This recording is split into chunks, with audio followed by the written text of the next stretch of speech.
साथ रहती थी। कार्तिक पढ़ाई लिखाई में बहुत ही होशियार था। एक दिन की बात है, कार्तिक स्कूल से खुशी खुशी अपने घर आता है और अपनी माँ किरण देवी से कहता है, माँ, पूरे स्कूल में सिर्फ मेरे ही सभी एग्जाम में सबसे अच्छे नंबर आए हैं और मुझे 12th क्लास में प्रथम स्थान मिला है। माँ, अब मुझे किसी ऐसे वैसे कॉलेज में पढ़ाई नहीं करनी, बल्कि अच्छे और बड़े कॉलेज में दाखिला लेना है। बेटा, तू तो जानता ही है कि तेरे पिताजी के मरने के बाद से हमारे घर के हालात काफी बिगड़ गए हैं और मैं फैक्ट्री में काम करके भी उतना नहीं कमा पाती कि तेरा बड़े कॉलेज में दाखिला करा सकूं। पर तू चिंता मत कर, मैं दिन रात मेहनत करके कुछ न कुछ तो इंतजाम कर ही लूंगी कि तेरा बड़े कॉलेज में दाखिला हो सके। माँ, अब आपका बेटा छोटा नहीं रहा है, जवान हो गया है, इसीलिए मैं भी आपके साथ फैक्ट्री में काम करने चलूंगा और जब कॉलेज में मेरा एडमिशन हो जाएगा तब मैं पढ़ाई भी कर लूंगा। ऐसा बोलकर कार्तिक भी अपनी माँ के साथ फैक्ट्री में काम करने के लिए चल देता है। तभी कार्तिक देखता है कि फैक्ट्री का मालिक सभी मजदूरों की तनख्वाह का हिसाब लगा रहा है और उन्हें उनकी तनख्वाह के कम पैसे उनके हाथ में थमा रहा है। कार्तिक मालिक के पास जाता है और बोलता है, मालिक, आपने बिरजू काका को उनकी तनख्वाह के बस 10,000 रुपए ही दिए हैं, जबकि 30 दिन के हिसाब से उनके 15,000 रुपए बनते हैं। अरे ओ कार्तिक बेटा, ज्यादा हिसाब किताब मने ना समझा तू और चुपचाप जाकर साइड में खड़ा हो ले, हैं? नहीं तो थारे लिए सही ना होवेगा। फिर मालिक एक एक करके सभी मजदूरों को उनकी तनख्वाह के कम पैसे उनके हाथ में थमा देता है और इसी तरह कार्तिक की माँ को भी मालिक उसकी तनख्वाह के बस 12,000 रुपए ही देता है। ये सब देखकर कार्तिक को बहुत गुस्सा आता है। वो सभी मजदूरों के पास जाता है और बोलता है, आप सब मजदूर ये क्या कर रहे हो? अरे, मैंने खुद खड़े होकर देखा है और हिसाब लगाया है कि ये मालिक तुम लोगों के साथ धोखा कर रहा है। तुम सभी को तनख्वाह के कम पैसे दे रहा है और माँ, आपके तो महीने के 20,000 रुपए बनते हैं और उसने आपको 12,000 रुपए हाथ में थमा दिए। अरे बेटा, अब हम लोग कर भी क्या सकते हैं? अरे, अब हम लोगों को हिसाब किताब तो करना आता नहीं है, इसीलिए मालिक जितना पैसा दे देते हैं हम उतना पैसा रख लेते हैं। एक तो बेटा हम लोग गरीब हैं, ऊपर से अनपढ़ भी, इसीलिए हम लोग अपने हक के लिए किसी से लड़ भी नहीं सकते। तभी वहाँ मालिक आ जाता है। अरे क्या बात है कार्तिक, हैं? तुम जरा पढ़ लिख क्या गए हो तो मेरे मजदूरों को मेरे खिलाफ भड़काओगे? अगर तूने ऐसा वैसा कुछ भी करा ना तो तेरी खैर ना है। चल अब अपनी माँ को लेकर निकल जा मेरी फैक्ट्री से और फिर कभी मन ने अपनी शक्ल मत दिखा दिए, समझा? मालिक, एक तो आप गरीबों को लूटते हो और मुझे धमकी देते हो। तुम्हारी तो मैं पुलिस में कंप्लेंट करूंगा, कंप्लेंट। ऐसा बोलकर कार्तिक अपनी माँ के साथ अपने घर चला जाता है और माँ को घर छोड़कर पुलिस स्टेशन जाने लगता है कि तभी मालिक अपनी कार में बैठकर कार्तिक का पीछा करते हैं और मौका देखते ही कार्तिक का अपनी कार से एक्सीडेंट करके भाग निकलता है और अपने घर जाकर मन ही मन बोलता है, बड़ा है पुलिस को मारी कंप्लेंट करने वाला। अब ना रहेगा कार्तिक और ना होगी मारी कंप्लेंट। एक्सीडेंट होने से कार्तिक की मौत हो जाती है और वो एक डरावना भूत बन जाता है। कार्तिक की मौत की खबर सुनते ही कार्तिक की माँ को दिल का दौरा पड़ता है और वो भी उसी वक्त अपना दम तोड़ देती है। मेरी माँ भी ये दुनिया छोड़कर चली गई। बेचारी दिन रात मुझे पढ़ाने के लिए मेहनत किया करती थी। काश मेरी माँ भी पढ़ी लिखी होती तो आज उसे ये दिन न देखना पड़ता। पूरी जिंदगी फैक्ट्री में काम करके गरीबी में ना बितानी पड़ती। ऐसा बोलकर भूत वहाँ से चला जाता है। भूत एक मार्केट में जाता है और देखता है कि एक आदमी भीख मांग रहा है।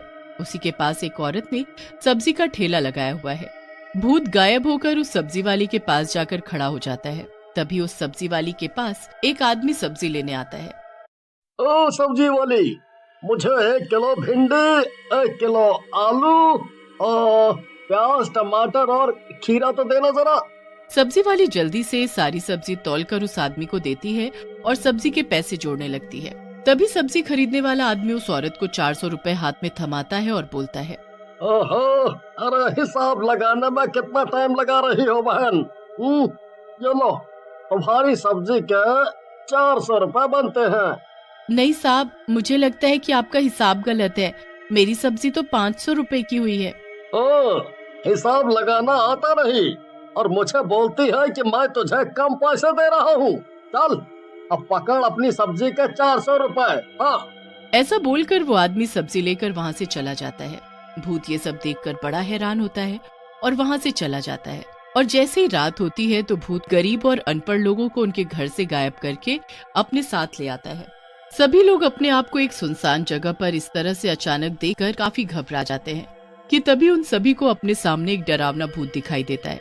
सभी लोग काफी डर जाते हैं और भूत को देखकर चिल्लाने लगते हैं।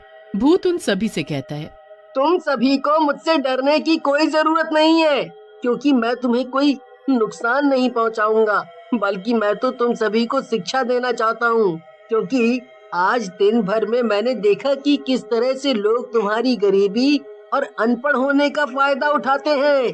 भूत एक भिखारी के पास जाकर खड़ा होता है और बोलता है, तुम भीख क्यों मांगते हो? अरे भूत भाई, अगर हम भीख नहीं मांगेंगे तो अपना पेट कैसे भर पाएंगे?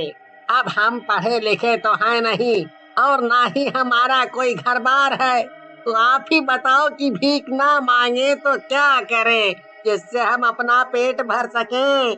तुम्हारे हाथ पैर सही सलामत हैं, तुम कोई काम धंधा कर सकते हो, बस कमी है कि तुम अनपढ़ हो।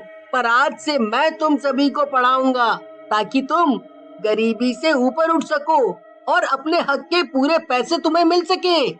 भिखारी और बाकी सभी लोग भूत की बात सुनकर काफी खुश हो जाते हैं। तभी सब्जी वाली मीना भूत से कहती है, हम सभी आपसे पढ़ने के लिए तैयार हैं। फिर क्या था, भूत उन सभी को रात में पढ़ाने लगता है। वो भिखारी हो या फैक्ट्री में मजदूर या फिर गली गली कूड़ा बिनने वाला, वे लोग पूरे मन से भूत से पढ़ने लगते हैं। भूत को भी उन सभी गरीब लोगों को पढ़ाने में काफी अच्छा लगता है। फिर रोज रात को कुछ घंटे भूत सभी गरीबों को पढ़ाने लगता है।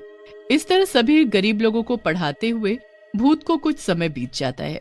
तभी एक रोज मीना सब्जी वाली भूत से बोलती है, भूत जी, आपने हम गरीबों को पढ़ाकर हम पर बहुत उपकार किया है। पता है भूत जी, मेरा बचपन से सपना था कि मैं खूब पढ़ाई लिखाई करूं, पर माँ पिताजी ने गरीबी के कारण मुझे स्कूल नहीं भेजा, क्योंकि उस समय में भी स्कूलों में अपने बच्चों को पढ़ाना गरीबों के बस की बात नहीं थी। स्कूलों की फीस इतनी ज्यादा थी कि हम जैसे गरीब लोगों के घर 1 महीने का राशन भर जाए। पर आपने हमें मुफ्त में शिक्षा देकर हम गरीबों पर बहुत बड़ा उपकार किया है। तभी भूत की नजर पास में बैठे भिखारी पर पड़ती है, जिसे देखकर भूत बहुत ही हैरान होता है और भिखारी से कहता है, अरे कल तक तो तुम सड़कों पर भीख मांगते थे, पर आज तुम्हें यूं सूट बूट में देखकर मुझे बहुत हैरानी हो रही है। आखिर ये चमत्कार हुआ तो हुआ कैसे? भूत जी, अब मैं कोई भिखारी नहीं रहा। अब मेरे पास एक बड़ी कार और अपना एक आलीशान घर भी है, और ये सब आपके मुझे समझाने और पढ़ाने लिखाने की वजह से ही पॉसिबल हुआ है।